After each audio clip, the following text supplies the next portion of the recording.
The Bitcoin Group, the American original. For over the last 10 seconds, the sharpest Satoshis, the best Bitcoins, the hardest cryptocurrency talk. We'd like to welcome our panelists. Chris Ellis from the World Crypto Network. Hello. Christoph Atlas from Anonymous Bitcoin Book. Good to be here today. And I'm Thomas Hunt from the World Crypto Network. Issue 1. Bitcoin Foundation to focus on core development. The Bitcoin Foundation is pivoting this week, abandoning its old goals and focusing in on a single one. The Bitcoin Foundation is going to focus on core development, already employing one developer and soon to hire another. Chris Ellis, is this a good thing for Bitcoin? Well, it's marginally better than where we were beforehand, but I think I've noticed a lot actually recently. A lot of these companies are struggling to maintain their relevance. I noticed that OneName.io announced that they're going to be open sourcing their code, possibly in response to the blockchain ID project that I launched a couple of weeks ago. And I think it's partly because, you know, people like Fred Wilson and other sort of the members of the aristocracy, and I'm including John Matonis in that group, people, let's just say the people that have, are feeling the pinch a little bit because everyone, no matter what their status in life, is competing to stay relevant because we're all, you know, trying to keep a pace with the changing nature of the universe itself. So I have noticed this a little bit, and I did think it was a bit weird, where particularly with a company that's working in an open source area, I'm still talking about OneName, announcing that they're now open sourcing their code, because I just assumed it already was open source. It kind of begs the question as to, not in a philosophical sense, as to why it wasn't open source in the first place. Now, one of the things that I really liked was in the comments on the Crypto Coin News section, and this is John Barrett, who's host of Bitcoins and Gravy, and I'd just like to read what he said. You know, it's just absolutely beautiful.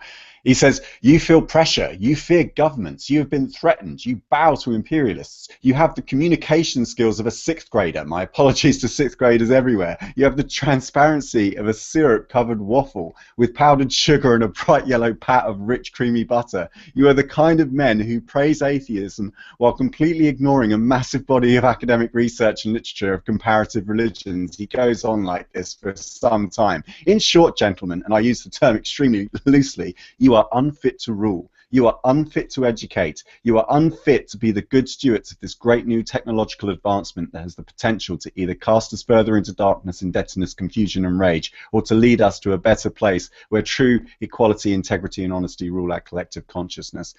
And he just, I mean, check this comment out anyway. It's 10 times better than the actual article itself. The guy from Bitcoins and Gravy, I just thought he summed it up really, really well. I don't think this really matters. It's like, yeah, cool, that's a good thing. Of course, I want to see more development, but it kind of makes me wonder, like with OneName, why they weren't doing it in the first place. Well, but think about the Bitcoin Foundation here. They've given up the community.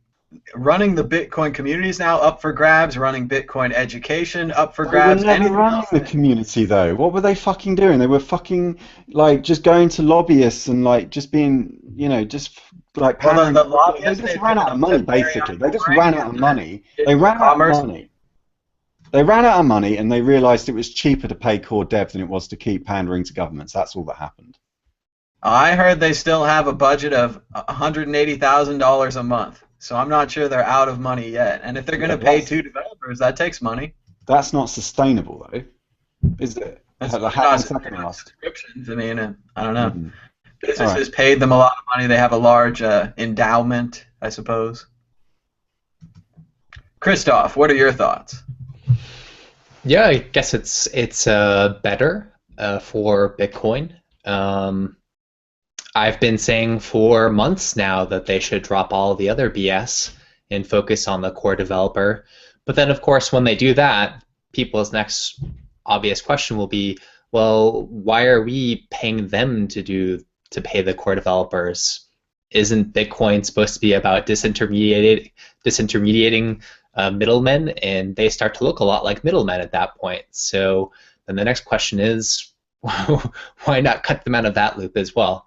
I think that's a reasonable question. It's interesting that this comes after John Matonis leaves the Bitcoin Foundation. really, when I saw Patrick Merck, their lead counsel, being pushed to the forefront to lead the Bitcoin Foundation, the last thing that I would have expected to hear from them is, well, we're taking all of the lawyers out of the loop and we're going to be focusing on programming. It's unexpected to me and interesting, and I wonder what's going behind the scenes exactly.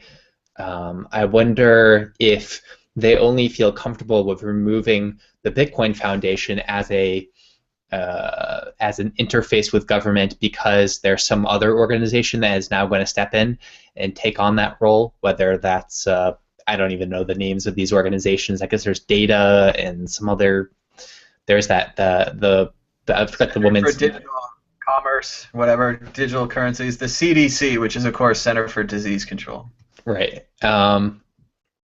So I find it hard to believe that all of the moneyed interests that are going to be relying on having the ear of politicians are just going to step away from courting regulators. That doesn't make much sense to me. So I'm sort of waiting for the other shoe to drop on this issue. And after all that time they spent developing that new website with that girl facing away from us with a military backpack in the foreign country, all of that work and all the scrolly with the $250,000 and you could join us, and what did they get? 2 developers? Christoph's absolutely right. We could replace the entire Bitcoin Foundation with a multi-signature wallet. When you want to pay the developers, we agree, we paid them, they did good work, we're going to pay them again. What else did they do? They seem to have walked away from their entire field. Well, the middlemen need to get paid. I want to pick up on a point that Christoph made, which is that why don't we just pay them directly? And I've already, some months ago now, I put a question on the Bitcoin subreddit saying, where is Gavin Andreessen's Bitcoin address? Because he doesn't have one publicly. He does have one. If you bury through the Git repo, you'll find that he does take tips for Git for tips or whatever it is, tip to commit. It's a bit like change tip. But for GitHub, and I had to go out of my way to find it. I find it incredibly ironic that the chief scientist of Bitcoin doesn't actually solicit funds in Bitcoin. And really, to me, yeah, of course, he might be a very smart guy, and I do think of him as a rock star. But being clever doesn't mean that you can maybe look the other way now and again when you see middlemen coming along wanting to take a cut for no justification. Exit question. Some, such as Mad Bitcoins, have proposed a dark Bitcoin foundation to support the ideas of anonymity and privacy. Would you support such a foundation? Chris Ellis. No, I don't. I think foundations are pointless. I thought we made the right decision calling ourselves a network, because that's what we are, a network of people. It's not a foundation, though. Christoph, Atlas. I'm a bit ambivalent about it. I posed this question on Twitter, I think last week, and most people were saying they didn't think it made too much sense to have that there's something antithetical about having a centralized organization that's trying to promote decentralized principles.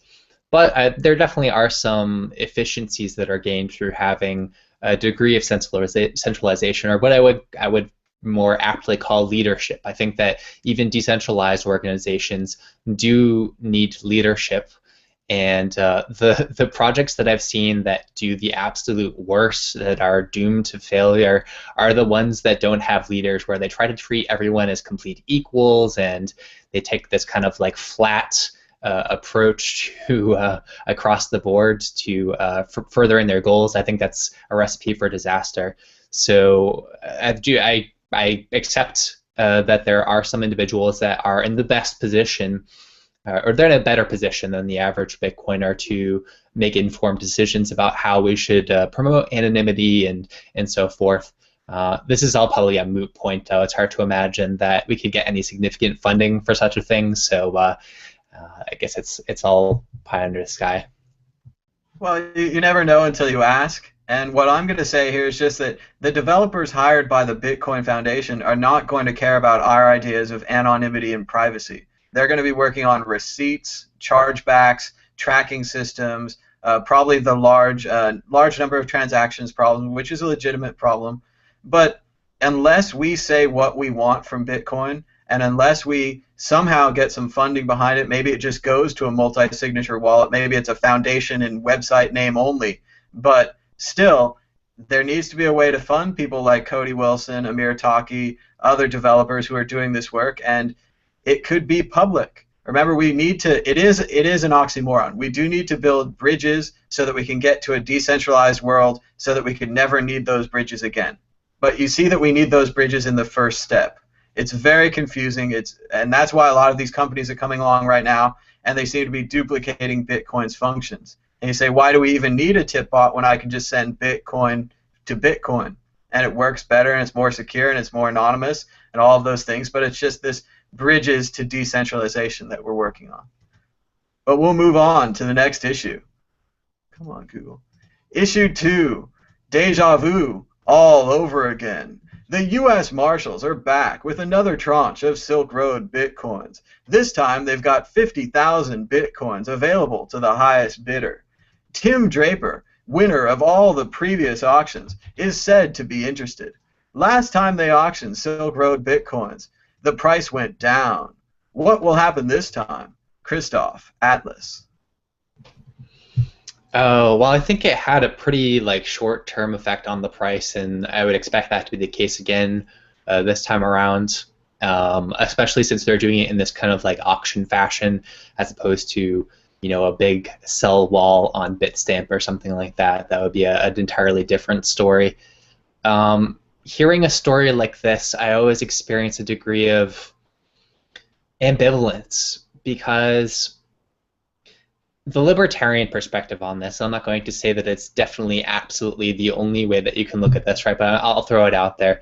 Libertarian perspective on this is that there was a very large sum of Bitcoin stolen from people using a particular website from an individual that's now being held in custody. And so the libertarian perspective would sort of look at this the same way that you would look if the mafia went around stealing cars and then reselling them on used cars lots. We would feel kind of uncomfortable with people that bought those cars because we know they're stolen. In fact, the legal system would deal with that kind of scenario rather harshly. If you know that you're buying a stolen car, then you have a degree of involvement in the commission of the crime.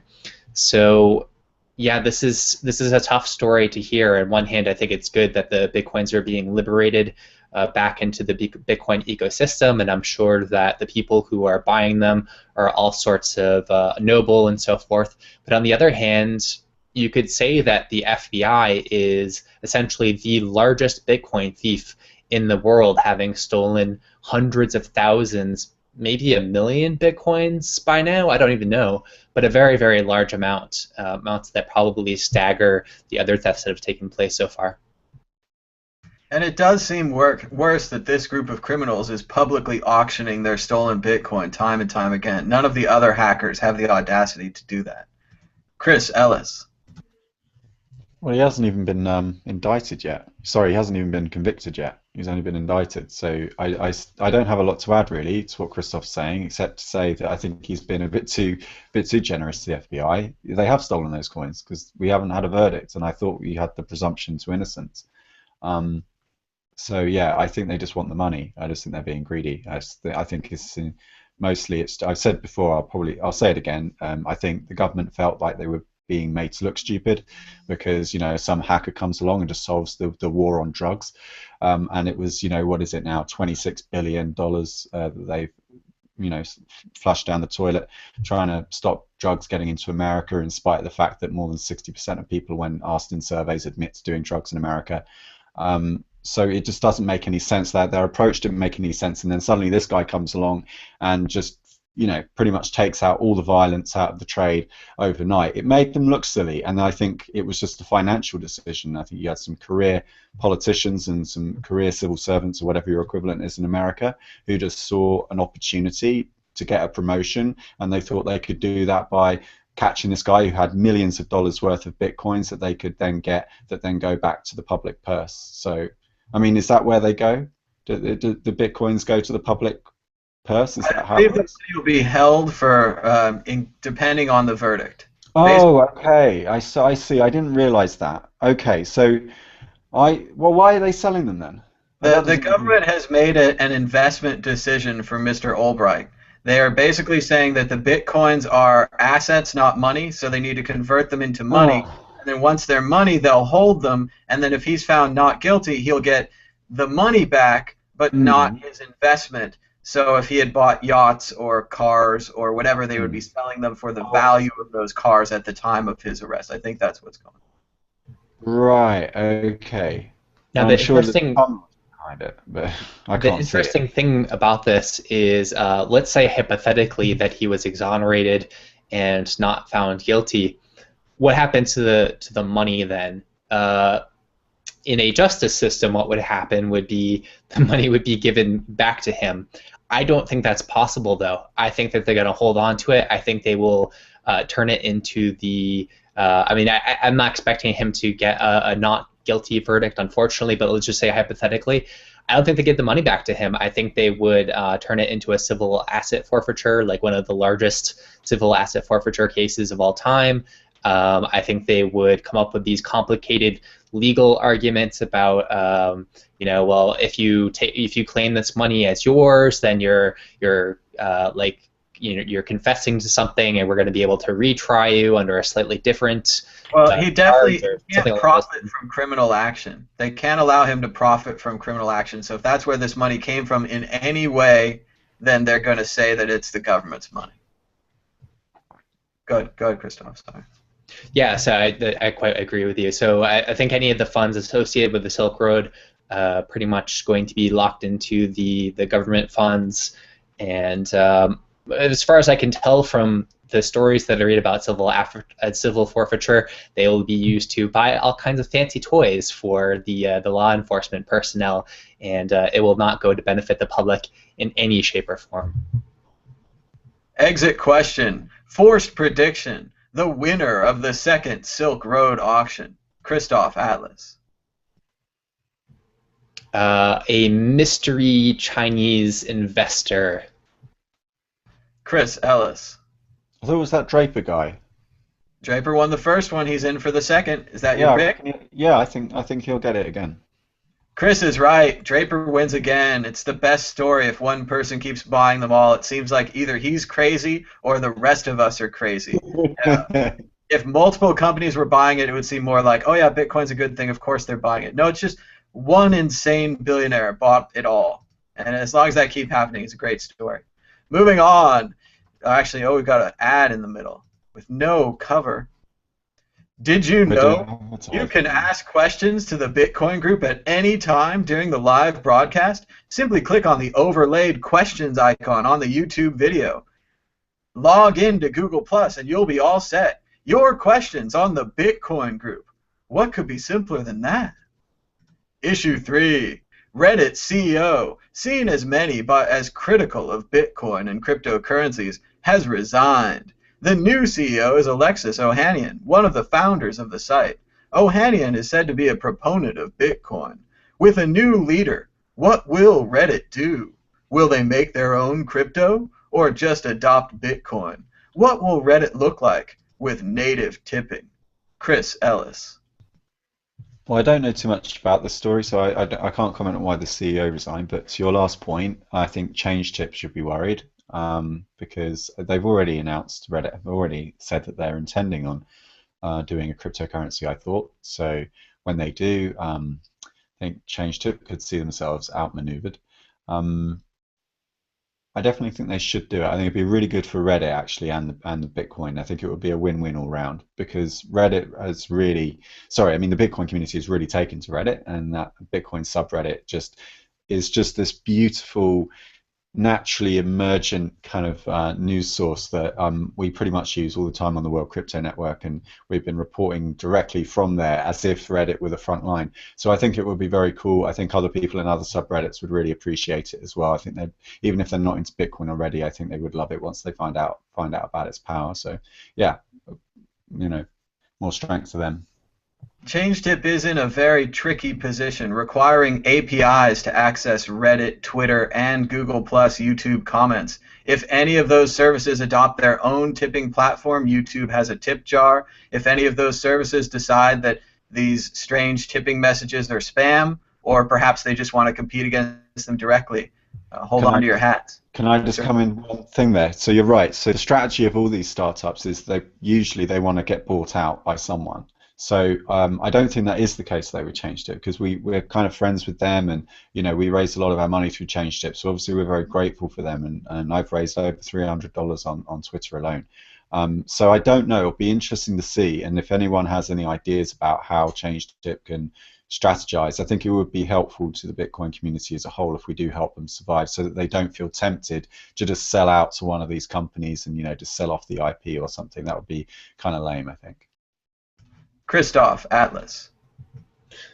Yeah, Reddit obviously going to have some kind of cryptocurrency plugged in there. I think it will be Bitcoin. A while ago, someone started Redcoin, and I think part of the intention for that was they were trying to charm Reddit into integrating Redcoin into Reddit, based on the fact that they named it after Reddit. And that didn't work out so far. I know there are tipping bots that do Redcoin, but so I'm interested in this idea of a ChangeTip getting kind of squeezed out by these services, re-implementing the tip systems on their own. I think that's possible, but the comparison that I would make between ChangeTip and another company is Discuss. It's a platform that allows you to leave comments on different websites, blogs, and stuff like that, right? And the interesting thing about Discuss is any website can easily implement their own discussion system. They can code it up on their own. If they're on a like a WordPress platform, they can pick another plugin. There's all kinds of ways to do comments, and yet lots of people still use Discuss. Like I was just on the Let's Talk Bitcoin website recently. They use Discuss for all of their comments. Lots of cryptocurrency websites are using Discuss. Now the difference for tipping is that if these companies re-implement tipping on their own, then they can take a little fee percentage off of it, but the tips are already generally so small. If they start taking fees off of that and that kind of stuff, then the tipping is just going to become less useful. Like the higher the fee is, the less people are going to want to use it. So sort of what I would expect to see actually is some places are going to re-implement, some places are going to prefer to use something like ChangeTip, where all the work has already been done for them. The ones that are competing with ChangeTip, they will set their own fees, and they'll start competing with ChangeTip, and perhaps that will drive down some of the fees in the same way that we saw with Coinbase and BitPay. They obviously drove each other's fees down pretty quickly. And don't forget the elephant in the room. Coinbase announced their own tipping tool this week for websites. You can put a little box up, someone can tip you with a single click with their Coinbase account. And again, this goes back to a bit of the confusion with ChangeTip. You have to have Bitcoins to use ChangeTip. If you had Coinbase and they had a tipping bot, you could set up your accounts and tip right from there. You can also send out emails on Coinbase. The tips will be returned, similar to ChangeTip's Twitter tips.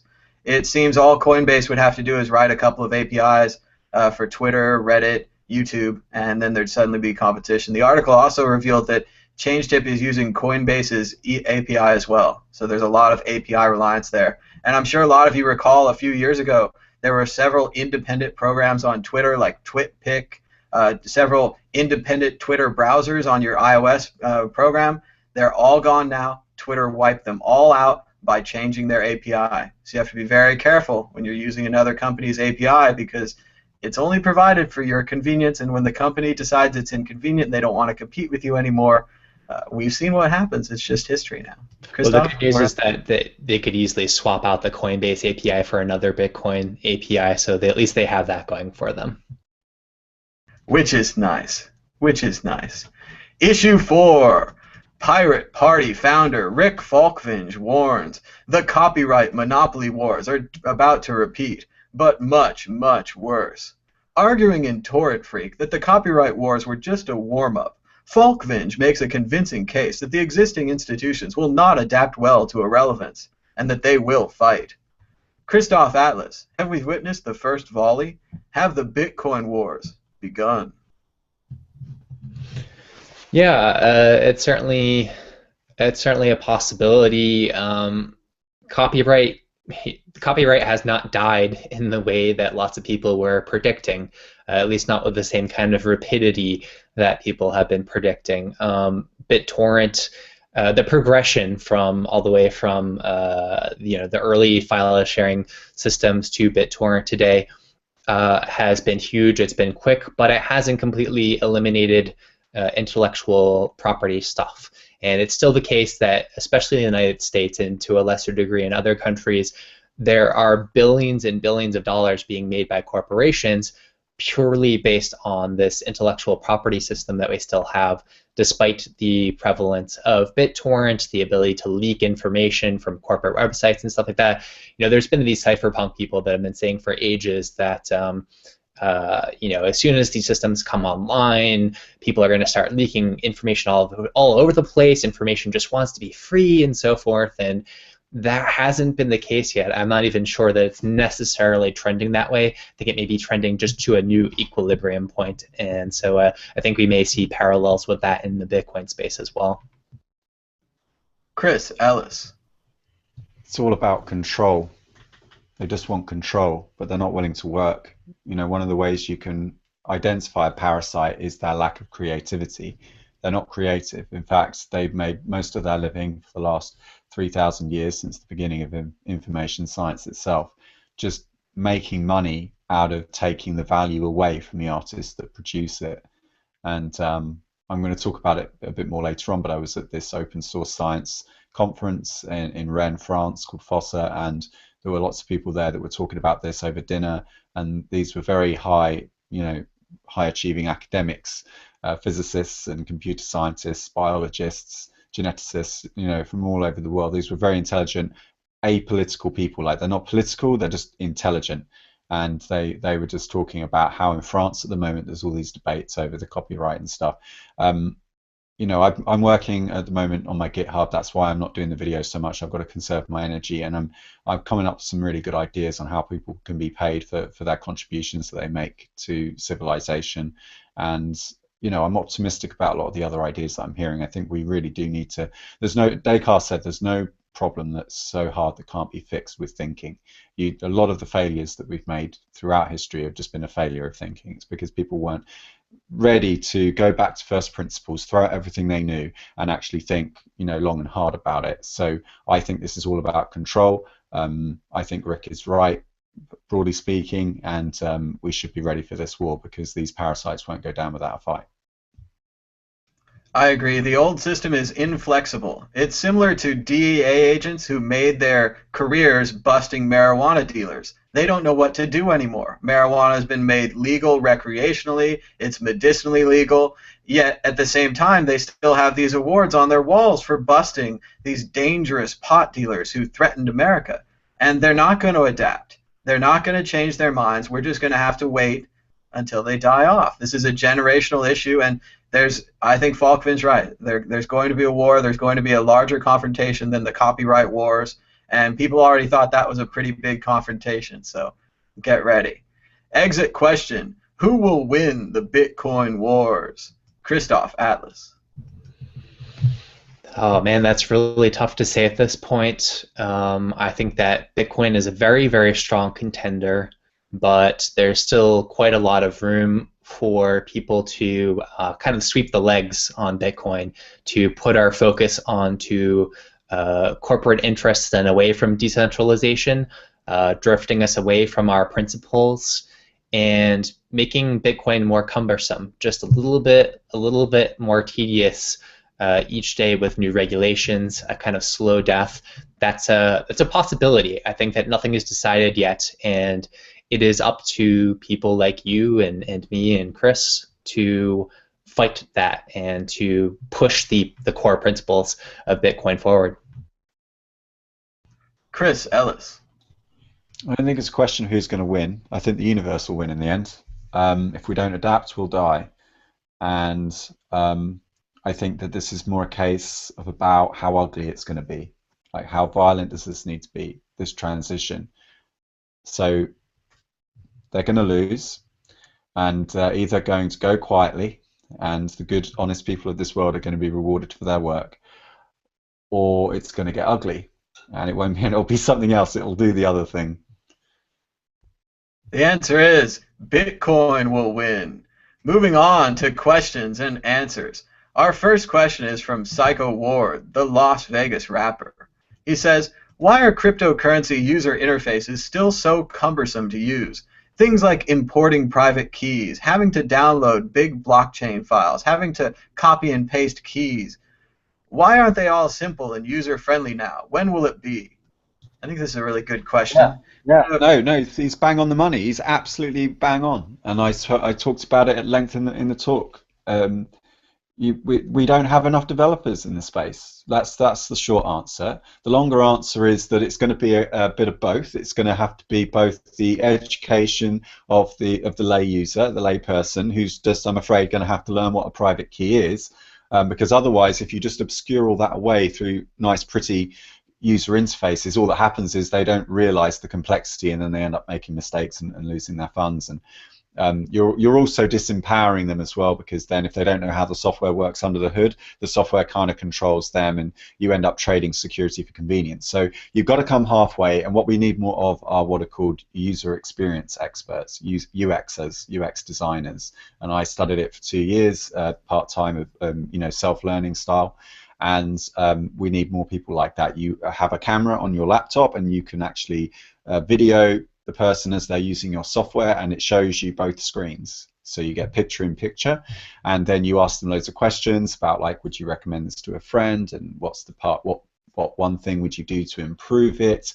All these kind of questions about how easy it was to use and all that kind of thing. And so you actually get honest feedback, and then you feed that directly back to the developer. There's also another project called Cucumber, which is in Ruby, which allows you to put plain text objectives and instructions into a kind of pseudo code, which then directly come from the product owner and the user, and that gets sent direct to the developer. So the developer actually has that appear in their Git repo, and they can actually start to code, the pseudo code into their actual code, and then that gets fed back to the other stakeholder, and the stakeholder says, did you do it or did you not do it? No, this is what I meant. Do you see what I mean? So look up Cucumber. It's a really, really good way of interfacing between developers and end users, and Bitcoin needs that in spades, because right now it's got far too many advertisers and marketers. I think Chris makes a good point here that the user experience designers are not working on these apps yet. It's mainly programmers writing them and then programmers doing the interface. And what's strange is this is happening even at the largest and seemingly most well-funded companies in Bitcoin. Blockchain.info just released a new, incredibly minimal version of their iOS wallet, which I support. I support minimalism, but there's just not any usability in the app. If you look at the how do you scan a QR code, you look at the system. It used to have a little camera inside of the box. Now they've moved the camera to the upper right-hand corner, completely out of the screen. You don't even look at it. How do you guess to scan it? How do you guess camera? I don't know. You have to guess these things. So they're very 1.0. They could be fixed very easily. The design is there. You can tell what it should be. Blockchain got a little closer this time. When you go to the wallet section, it automatically shows you a little picture of the QR code. That's really convenient. Most of the time you have to go into the QR code. It's a little confusing how you get into the set a dollar amount for the QR code. It's just not easy enough. Other wallets are different, but they still have similar problems. I think it's just a disconnect between programmers and designers. Perhaps. But it's not just that. This is the other problem, Tom. Look at where they're putting their money, into these fake fucking Twitter bots, right? So this is Panda coins. You remember those people that trolled us that time in the comments, saying how it was such a great community-driven coin? And I was basically telling them there was some confusion there, because there was a Panda coin, and then there was a copy of a Panda coin, and we were talking about the Wolong copy of the Panda coin. I forget how they could tell the difference. Oh, fuck me. I'm fed up with all these fucking bullshit projects. These are scams. Look at these accounts, okay? So clearly these are fake accounts. I mean, obviously these are fake accounts, right?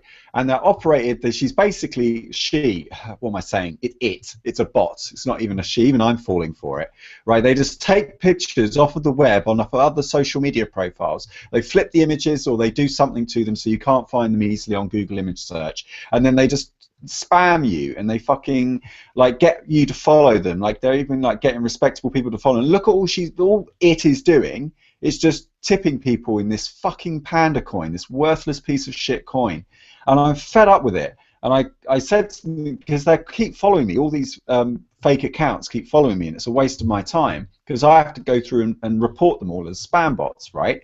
And what I'm calling everyone to do is, could you please report Panda Coin as spam, like as a nuisance account, like this one, Panda Coin, and any other, because they haven't responded. I said, could you please stop being a dick when selling your wares, because you're polluting the internet when you update this, when you put this stuff up there. These are computer-controlled accounts, and all they're doing is spamming out worthless, crappy cryptocurrencies at people. It undermines the whole project, and it's not real content. You're not putting authentic stuff up there, and we need less of this kind of bullshit and more proper development.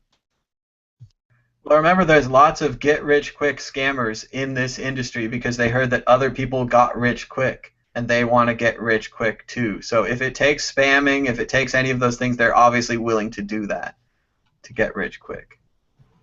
Let's move on to the next question. The Denver Bitcoin Center is here. They have 6 members watching the show live. You guys are awesome. Well, you guys are awesome too. Yeah. Let's see. We've got another question from Eric. Eric writes, why would any of these native services represent anything more than the competition for ChangeTip? Well, I mean, I would say a lot of the problem is like Twitter, YouTube, they actually control the playing ground. When they have the right to publish or not publish an API, they have the right to update it or not update it, to change it. And if they decide that their tip bot, which YouTube does have a tip jar, I haven't investigated it very much. You can use your credit card. I believe you do get charged very small fees, so it's not like you could give me a dime and I would get a dime. It's more like you could give me a couple bucks and I'd get $1.80, you know. So, but if they don't see that it's getting enough traction, like Twitter did with their picture service, and you can go back and read about TwitPic and how Twitter used to integrate it, and now they don't integrate it, and now they straight up killed it, and all those images are going to be taken off the internet. So this has happened before.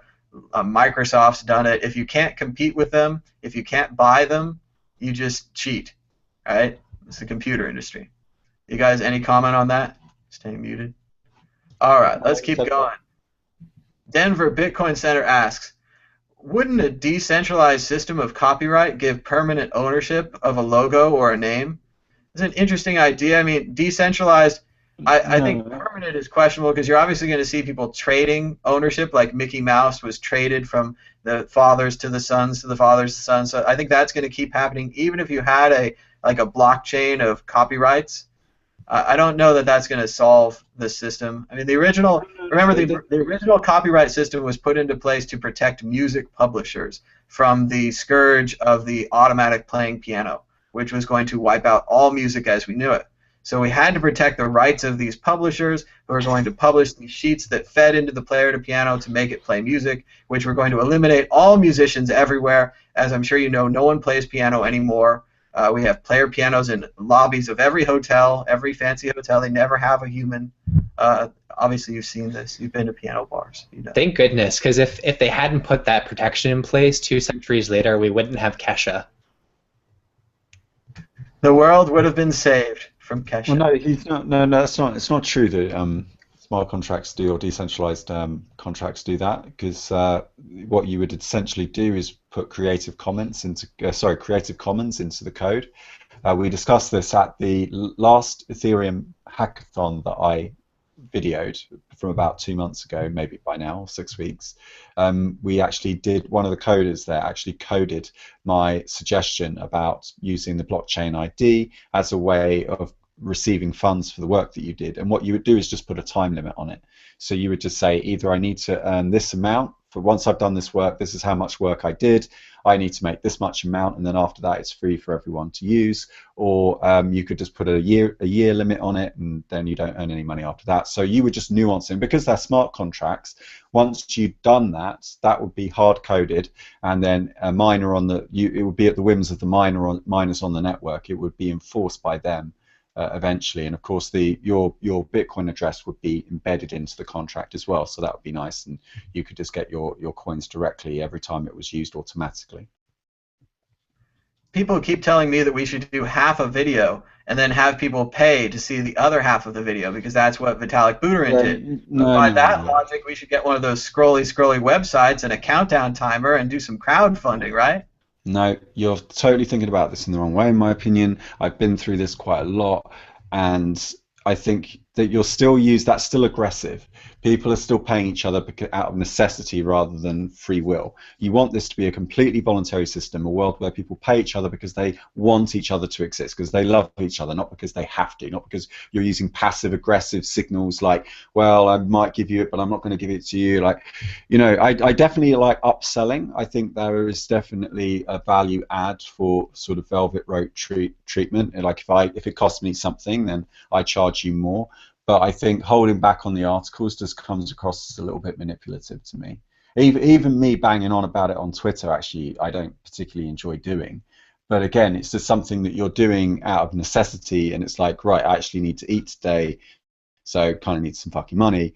But eventually I see a world where people pay each other voluntarily because they actually want to see that exist. And that's why you're paying someone. You're not paying them for something they did. You're paying them, presumably, because you want them to keep existing in the future. What are they going to do? Take the money, go in a time machine and make it like it never happened? And no, like, that doesn't happen.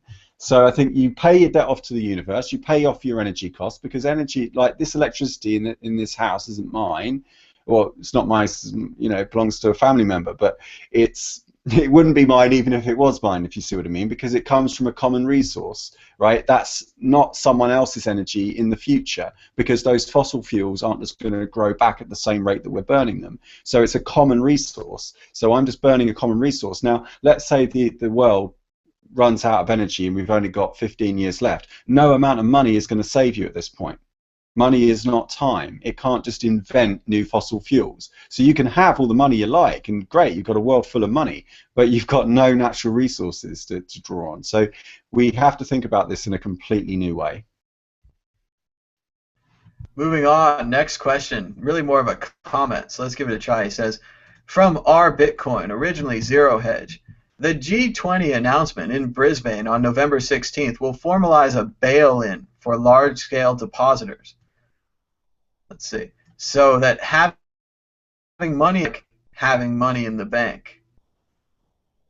Interesting. I haven't heard of that. I guess it was a couple of weeks ago.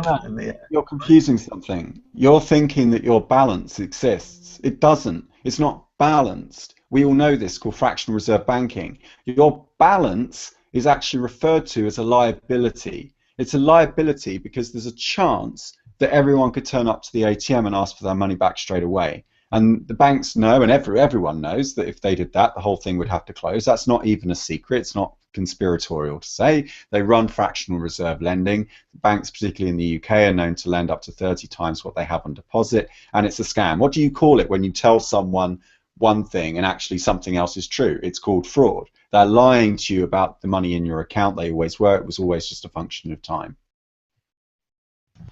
Next question from Eric Russo. He says, I still say the whole reason they pull these busts is to get more Bitcoin to throw the price off on the public exchanges. It does seem that way, but also in another way, it seems like the government is legitimizing Bitcoin by seizing it and selling it. Clearly it's a valuable asset. Clearly it's not just a math formula. If this was some kind of science project that Mr. Albright had on his computer, we would ignore it. We'd put it to the side, and after the trial, if things went well, his science project would be returned to him. But instead, they've said this science project is of incredible value. We have to split it up into parts and sell it to the highest bidder as soon as possible, because if you're held guilty, we're going to keep all this money and do whatever we want with it. So I think it's enhancing the value. Christoph? Yeah, it's so interesting, the relationship that Bitcoin has to governments, because there's all these people that are trying to lobby the government for leniency. And it's almost like they want to pretend that if Bitcoin was not censorship proof, it wouldn't be immediately shut down, right? Like if Bitcoin was, one of the properties was Bitcoin was just that it could be shut down easily. Do you think that there's any possibility that all of these governments all over the place would not just be scrambling to shut this stuff down? They wouldn't even let a guy in the United States start circulating like a gold or silver based currency, and they came up with some BS about how he used the word dollar in it and how that was going to copyright infringe on the US dollar, or some ridiculous nonsense. No, they would absolutely love to kill Bitcoin. It's like the government is this lion and Bitcoin is the hunter with a rifle, right? And we're all trying to pretend as if the rifle wasn't there, they'd still be good chums. You know, they'd be rolling around and on the ground and having a good time, and the lion would let him go for a little ride or whatever. That's what the lion wants you to think, so that you relax and you take your eye off of him for a few moments so he can pounce.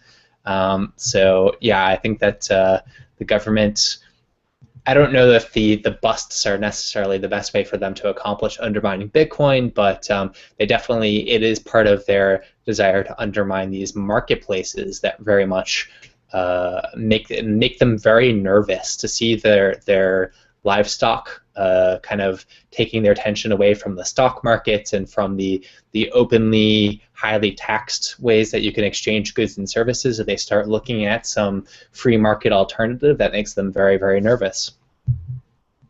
I think that Christoph and Falkvinge are right here. It's not just that Bitcoin, the currency, is a problem. That's been put to the side. It's these markets that are the problem. He created this open market. Anyone could sell anything. He made a lot of money on it. Clearly, by capitalist standards, he's a great capitalist. But he did it illegally. He did it against the government. They're going to take it from him, but they can't stop the Bitcoin. So they've already moved on, leaving the Bitcoin alone. Now they're trying to stop the markets. Once the markets get decentralized, they're going to try to stop the people who are decentralizing the markets. This fight continues, and it keeps getting worse for them. I don't see how they're going to turn this around. I don't see how they could even properly strategize to win and see a condition where Bitcoin goes away and their status quo continues. I just don't see that. Maybe they have better prognosticators and thinkers than we do. They can think of that. But we've also got a great comment from Eric. He says, consider it this way. The government can't mine because that would make the difficulty go up. They can't buy it because that would cause the price to rise. So the only way they can get Bitcoin is stealing it from users. Of course, they are making the fatal mistake of then selling it back to get dollars again, which, as we all know, because of inflation and the massive printing of money that goes on at all times, are essentially worthless. So it's a bit questionable what the government's doing. We've got a couple more questions. The Denver Bitcoin Center says Barry Silbert and his syndicate. I'm not sure what that's in relation to. To win the bid for the Silk Road coins, Barry Silbert has been soliciting people to join with him to create a combined bid for the Bitcoins. That's a good point. I heard about that, but I forgot his name, so I meant to mention that. So thanks for bringing that up, Denver Bitcoin Groups. Excellent point. We've got a couple more questions from Eric. We'll try to go through these. He says, to me, all these groups do, like the Bitcoin Foundation, is make promises to regulators and VCs that they have no authority to make, and that the Bitcoin community would probably disregard anyway. I think he's right on there. The Bitcoin Foundation is only a name. It doesn't have the right to speak for you or for me. It speaks as a business group for businesses that have given it money, as well as individuals who have given it money. And it seems to, that's why I warn about the anonymity and that it'll be business-focused Bitcoin. Because that's their record. That's who they say officially on their charter, that they exist to serve these businesses who have paid them. And that's fine. That's what they say publicly. We've got one more comment. He says, my feeling is if you want to make an adaptation or a creation for Bitcoin, that you write it. If people like it, they'll implement it and pay you for having made it. I think that's a great point, and a lot of people need to remember that Satoshi wrote that white paper, and that was a really great public exploration of his ideas. And that really helped and led to inspiring a lot of people, getting a lot of software development, a lot of marketing and other ideas, all come from that original putting down your ideas on paper, sharing your ideas with the world, seeing what the world thinks of them. And it takes a lot of guts to do that. Like the Satoshi team, clearly they were working on software as well. Clearly they're very smart. But still, putting your information out there, putting all of your ideas out there, not hiding anything, open sourcing everything. Open source, if you have crap code and you open source it, people are going to be like, wow, you have crap code. Like it's spaghetti and it's confusing. And that's what open source does to all of your ideas. And that's why it's the way to go, is to put it out there and see how it goes and take it, to be strong enough to accept what people say about your ideas. Got another comment from Eric. He says, the central banks actively trade on public markets to retain the perceived value of the Federal Reserve note in silver, gold, oil, and other commodities. But they can't do it with Bitcoin. That's why he suggests that they're stealing it for that purpose, to control the market or attempt to control the market. I've heard lots of people say that these other markets are controlled, but I don't know it specifically. But any other comments, Christoph or Chris? Yeah, I was going to. Oh, sorry. Go ahead, Chris. I was just going to say Eric's a good guy. I look forward to hearing more comments from him soon. He's coming out with a lot of good comments. Go ahead, Christoph. Yeah, I was going to say, with regard to this idea of comparing Bitcoin to commodities and price manipulation, I certainly agree that the options to governments to undermine the price of Bitcoin, which is going to be an important strategy for them in the future, their options are pretty limited, in seizing a large amount of Bitcoins and using that as a leverage to manipulate the price, I think is going to be an effective and important strategy for them moving forward. But they just haven't been exhibiting that strategy yet, because the last time they sold off a bunch of coins, it was in a private deal in these other kind of backroom auctions that didn't bump the price in any significant way. They're not showing any interest in changing from the way that they sold off the last series of coins from the Silk Road versus this time around. So, you know, if they want to do that price manipulation, I think there's definitely the room to make that happen, but they just haven't been doing it the right way yet. So I'm not sure they've caught wind of that strategy, or just they don't feel sufficiently threatened by Bitcoin yet to start worrying about trying to manipulate the price. We've got one more question from Psycho Ward. He says, so, how many years will it be until cryptocurrency is as simple to use as swiping a debit card, as simple to set up and transfer as money into a bank account, and that non-technical people aren't at risk of accidentally losing their coins? It's a complex question. It's really hard. What do you think, Christoph? Yeah, I'm going to say somewhere in the ballpark of 5 years.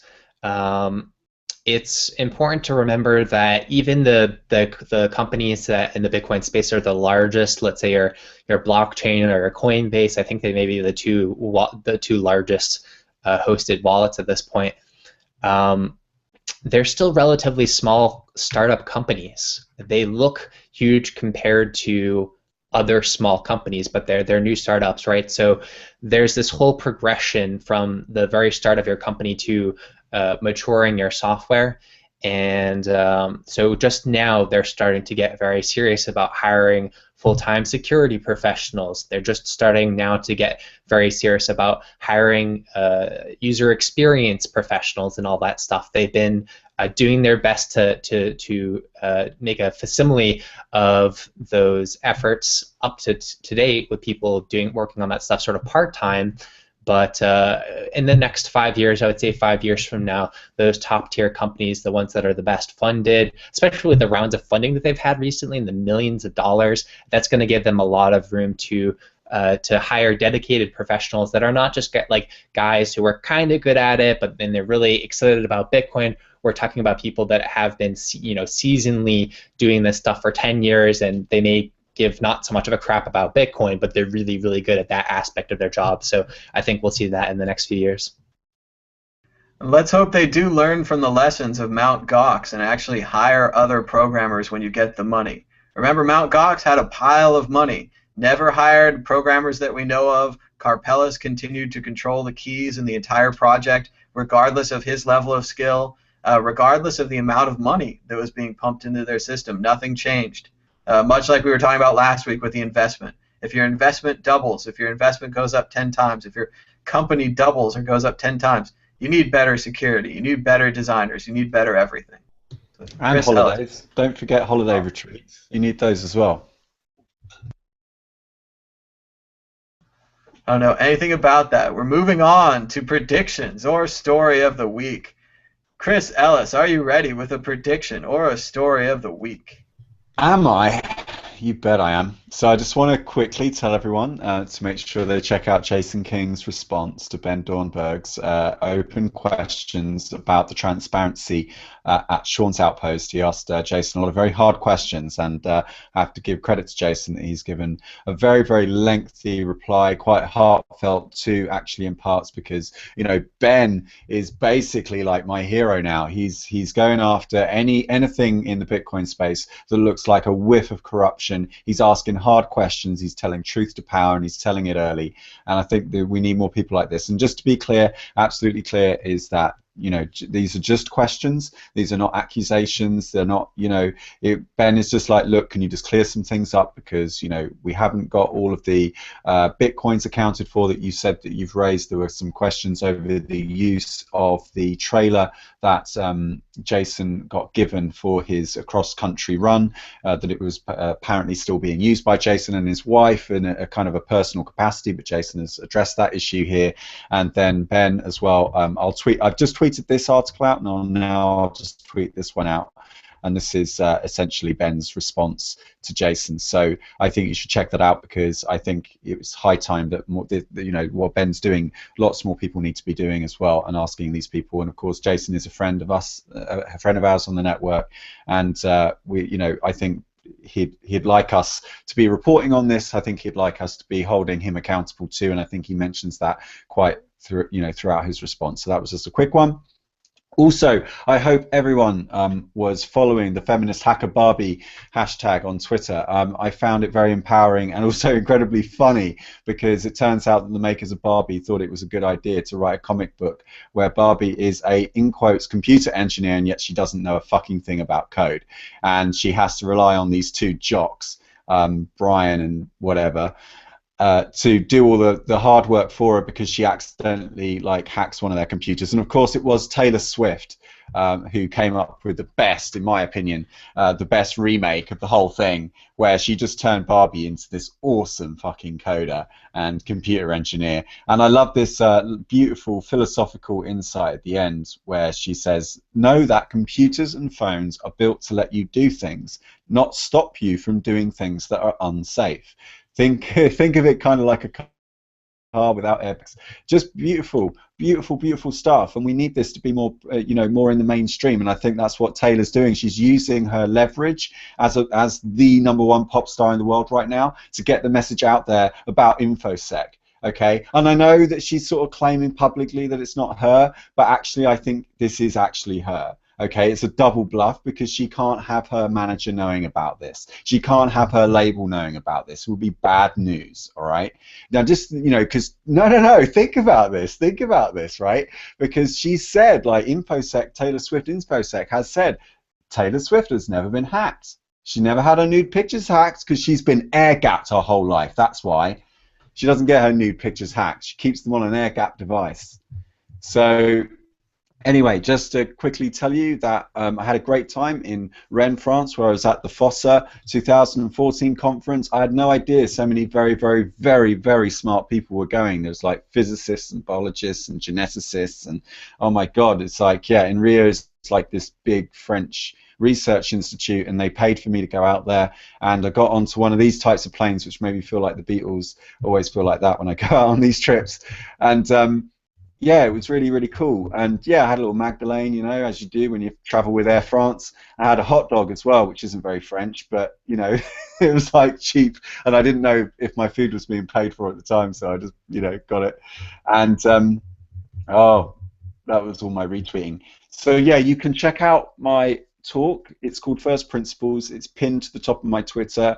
It got very, very good response. In fact, I think everyone forgot to clap at the end, because I think they were a little bit shocked and stunned to hear what I said. It was kind of a bit weird, but it was lots and lots of questions, and then we had a debate afterwards. So I open sourced the whole damn thing, basically.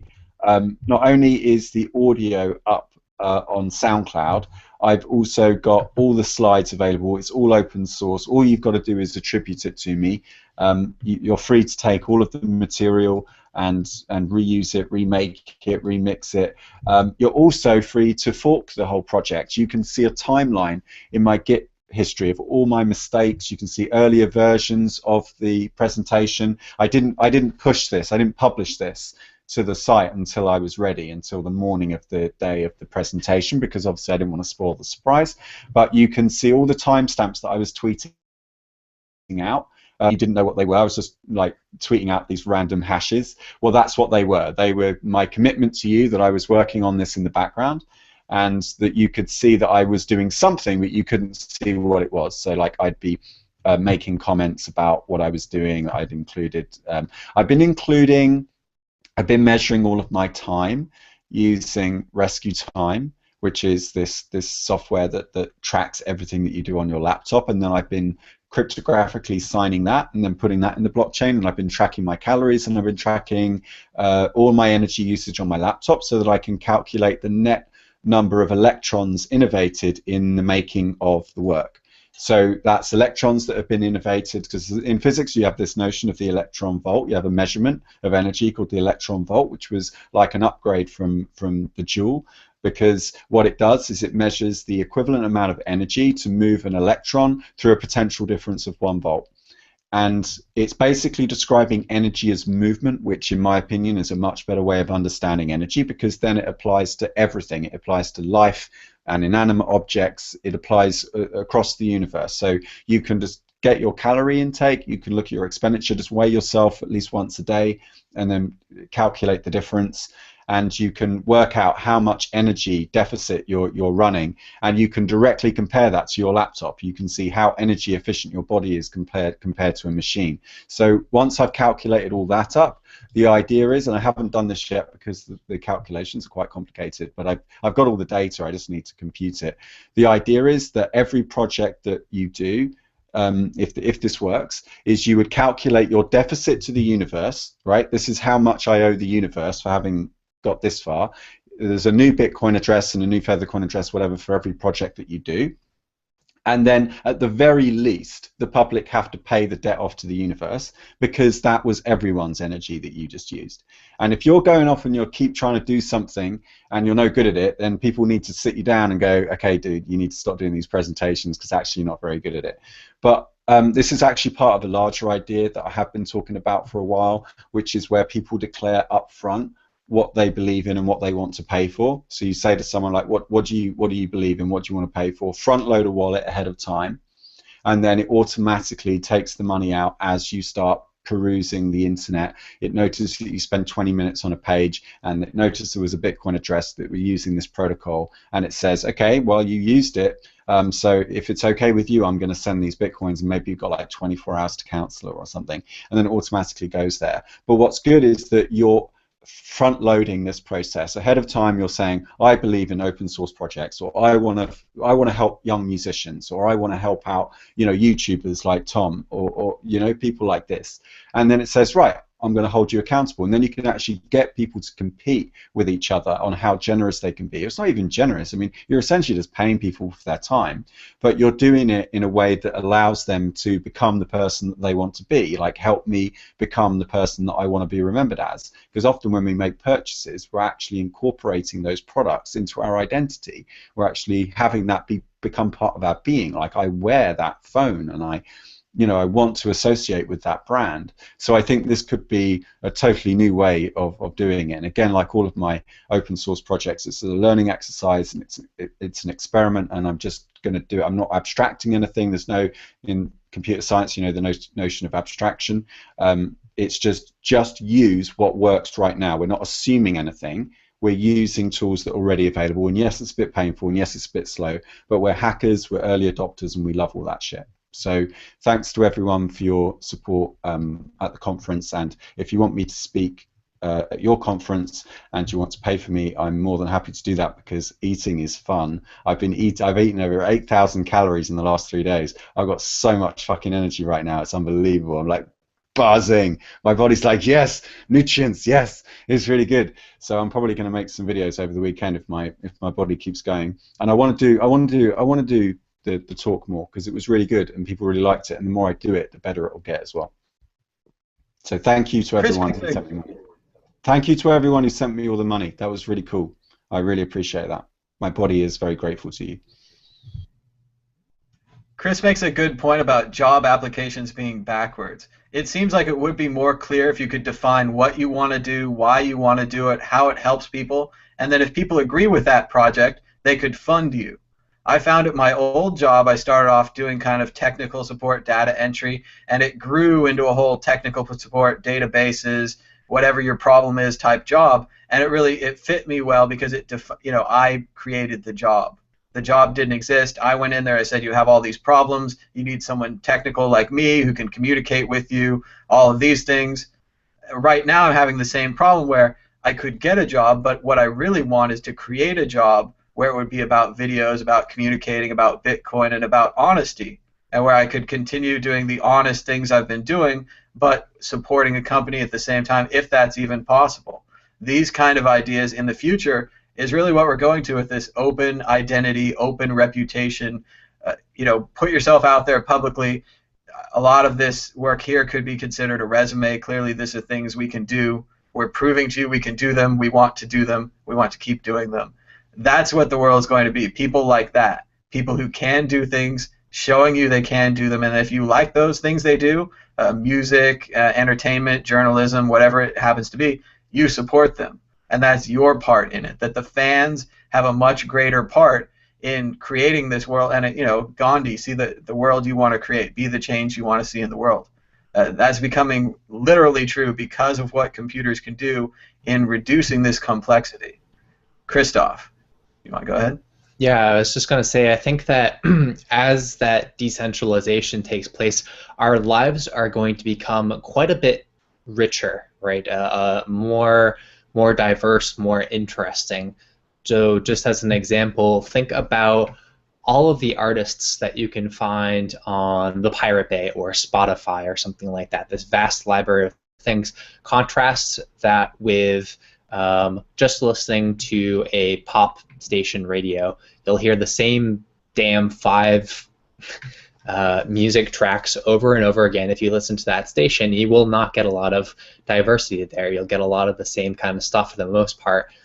And so that's the old model, right? Which is we give all of our money to a few corporations. They give a bit of their money to a few artists, and that's how we get the music and content that we absorb funneled to us is through these centralized institutions that have a lot of the money and a lot of the power to choose who we are exposed to. But in the decentralized model, we get to choose among a vast array of different people that are offering content to us, and it's much more meritocratic as well, I think, because then we can really invest in what we purely enjoy and what we get value out of, as opposed to the way that it happens now, which is we don't really get to always choose what we're investing our value into. A lot of that is chosen for us,